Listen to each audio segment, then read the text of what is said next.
Well, as I sat there, I heard the dispatch go out for power lines down.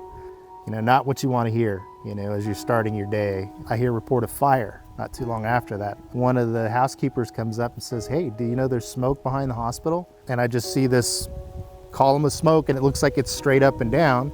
And I just watched it get bigger and bigger, and we discharged patients. The last call that I made to the nursing supervisor was to tell her that we were on fire. We noticed there was a big bunch of smoke on the side where the retirement center was. HR came over and they said, "I think it's time to evacuate to the hospital." So we jumped in our cars and we took off and we went down into Chico. After a few months had gone by, and around the 4th, 5th, and 6th in February, I wasn't sure when, my car, which we didn't have parking spot yet, just wasn't there. And I thought, I wonder what happened to my car. And I didn't know what to do, so we called the police, which would be a logical thing to do, and they came and filled out a police report, and I thought, what are we going to do? We had a little bit of funds, but not enough. Well, my home was one of the few that was blessed and survived. So right now we have a kind of a communal living situation. We have several trailers here on the property that are hosting multiple families. I have my in-laws that are now living in my home with me. We've moved people in and just told them to make it their home. The Fire Assistance Fund is probably one of the biggest helpers that we've had here at our house. When all of this went down, we didn't have electricity at our house. We were essentially camping in our house for 2 months. We didn't have any electricity.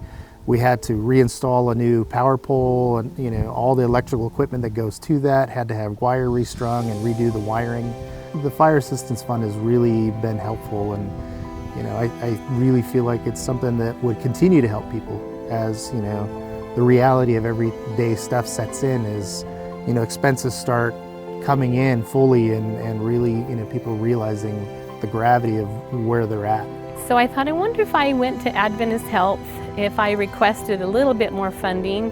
So I did that, and I applied, and they accepted it. They sent us money, and I was just, wow, overwhelmed. All the things that happened was so fast, so rapid. We lost our home, our church, our community. I lost my job at the hospital, as did so many other people. But I didn't lose my faith. That's the one thing I hung on to.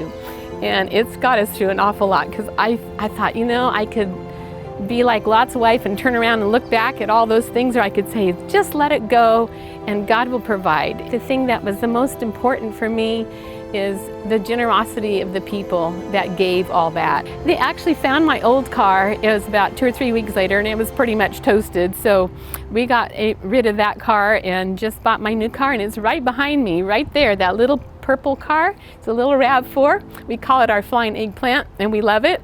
It gets pretty decent mileage, and I've already taken it lots of different places. I'm just a simple guy. I'd rather just tell somebody thank you. The things that have been given here have provided more than anybody will ever know. It means more to people than any other gift at any other time. And I just want to say thank you, thank you, thank you from the bottom of my heart for all of that generosity, and that I have a car now. So thank you so much.